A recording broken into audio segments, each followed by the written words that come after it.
I'm blickety black, blacker than black, black. I'm blacker than black, yo. Because I'm black and I'm back. Yo, I'm black and I'm black, y'all. And I'm blacker than black and I'm black, y'all. Welcome to The Move. I'm your host, Jay, and in this episode, we're getting into the groove of Black Twitter, the pro-Black movement, Pan-Africanism, and post-civil rights era Blackness. Now, before we get into all this, please do all the YouTube things. Sub, share, like, and or speak. Let's get to work. Black Twitter, you're awful. Literally all bark and no bite. You have drugged down our people as a whole since you were coined in 2008 and pushed into prominence by activist feminista Jones. All of Black Twitter's greatest accomplishments are hashtags. I can't breathe, say her name, hands up, don't shoot, and the notorious BLM, the creme de la resistance, Black Lives Matter. I already did my video on my disdain for the organization, but let me open your eyes to something. They got $30 million from George Soros. That guy loves his civil discourse and have absolutely nothing to show for it, except for t-shirts and logos. It's just like what happened in Newark when Zuckerberg gave the schools $100 million. Lawyers and consultants ate it up with nothing left for the regular people. For a nice little comparison, let's look at the Tea Party. They walked away with several congressional seats the very next midterm after Obama's election, which is just far more impressive. From the depths of Black Twitter, we've gotten some true thought leaders, intellectual heavyweights, minds the like of Sean King, who is white. I mean, that guy's not black at all. Tariq Nasheed, the melanin mental midget. Umar Johnson, who was once doctor, but I don't think so anymore. And D. Ray McKesson, the man who thought a pic taken in the 60s was making fun of him in a multi-million-dollar Hollywood film. Oh, can't forget Miss Jones herself, who, according to their own numbers, only 20% of African Americans who use the internet use Twitter, and a much smaller percentage make up Black Twitter, as only 13% of the US population.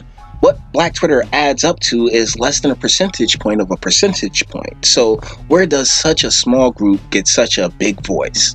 That's actually simple. Outlets like Salon, The Root, BuzzFeed, and countless other publications that need clickbait content and have a narrative to push.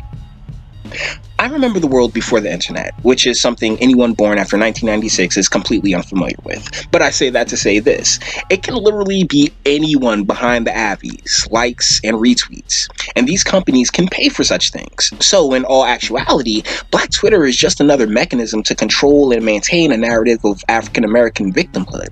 And when I speak of African Americans, I'm speaking of the descendants of North American slavery. No offense to my black faces from other places, that actually speaks to my major issue with intersectionality and how feminism compared being a housewife to North American slavery. Just stop that shit. I've never had an interest in Pan-Africanism. They really started pushing concepts like Kwanzaa and the like back in the 90s. Honest to God, it was instantaneous. 93, there was just Christmas. 94, they're shoving Africa down my throat. And I'm just like, what? This is tradition? I was 13 and skeptical as all hell. Like, what the fuck is a new tradition? Like, that's an oxymoron.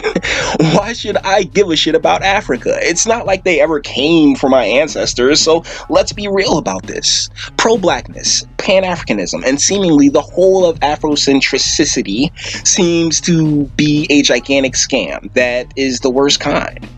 The kind where the scammers actually think they're doing good.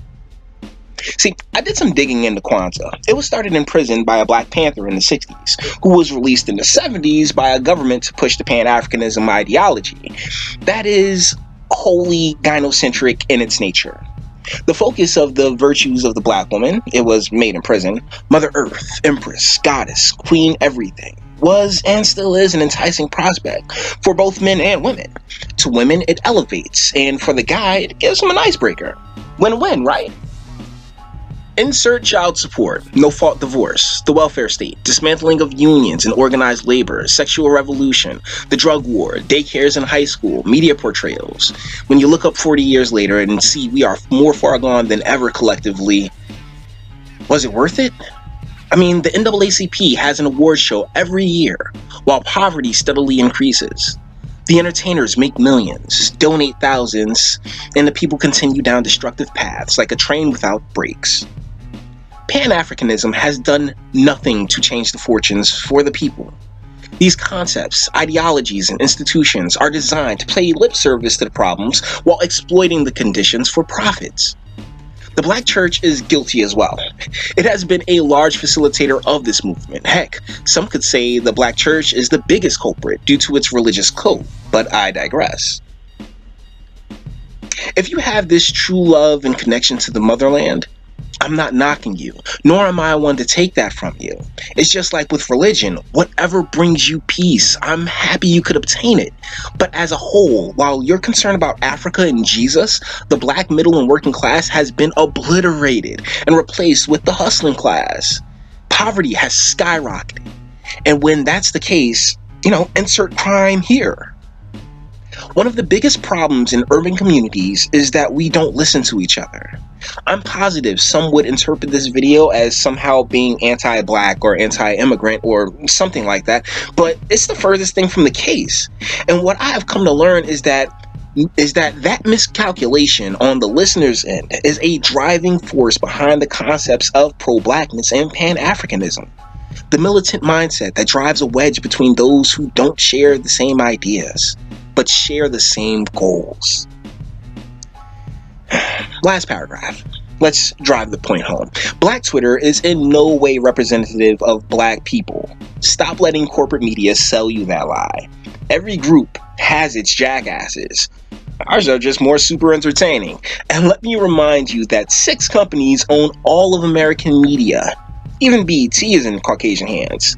Not that there's anything inherently wrong with that, because it's turned into a coonery farm when it was under Black leadership. So, that's where the ratings are. And smart business moves don't always blend well with what's in the people's best interests. Actually, they never do. So with that being said, let's wrap this on up.